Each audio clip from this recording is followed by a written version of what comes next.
تو وہ مجوسی حضرت عمر ابن خطاب رضی اللہ تعالیٰ عنہ کی خدمت میں جب آیا اور آ کے اپنے باپ کی، ماں کی اور اپنی کسی عزیزہ کی مری ہوئی لاش سے 3 کھوپڑیاں لے کے آیا، تینوں پہ ہاتھ رکھا، مماتیت والا ذہن لے کے آیا، مماتیت والی گفتگو کی اور آ کے کہنے لگا کہ تمہارے رب نے تمہارے نبی پہ نازل ہونے والی کتاب میں یہ فرمایا ہے النار یعرضون علیہا غدوا وعشیا۔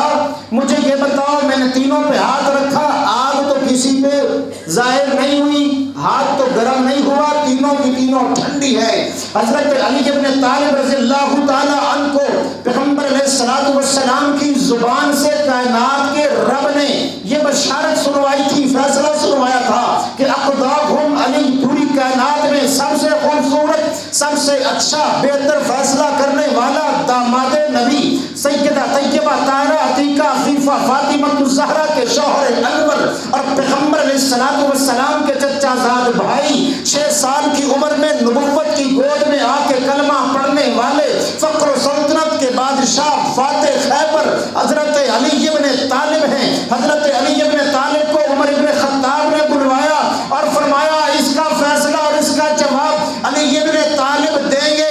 حضرت علی بن طالب نے فرمایا اس مجوس سے ابھی تجھے اسی لمحے اور اسی ساتھ اور اسی مجلس کے اندر میری بات سمجھ میں آ جائے گی، پریشان ہونے کی ضرورت نہیں، میں تیری تسلی کروا کے واپس بھیجوں گا۔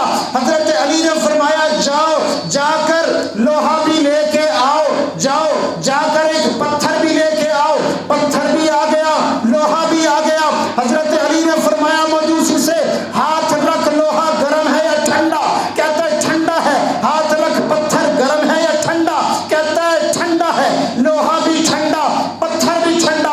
حضرت علی نے فرمایا زور سے لوہے کو پتھر کے اوپر مار۔ جب زور سے لوہے کو پتھر کے اوپر مارا تو لوہے کو پتھر کے اوپر مارنے سے کائنات کے رب نے چنگاری اور آگ پیدا فرما دی۔ نہیں سمجھے؟ سمجھ آ گئی؟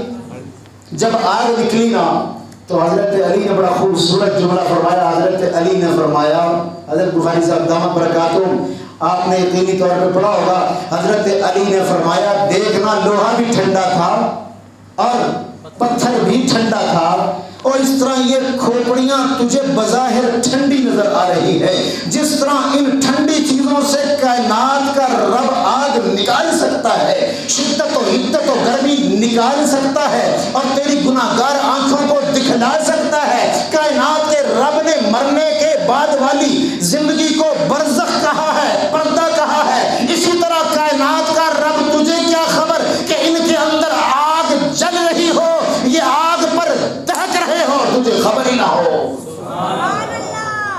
تمہارا اسی طرح ہوتا ہے، تو نہیں دیکھ سکتا، تو نہیں دیکھ سکتا، آگ تو جل رہی ہے لیکن تجھے ادراک نہیں ہے۔ مردے کو تکلیف تو ہو رہی ہے لیکن گزرنے والے کو ادراک نہیں ہے۔ عرض کر رہا تھا کہ جو خدا ارادہ کل سے پوری کائنات کو بنا سکتا ہے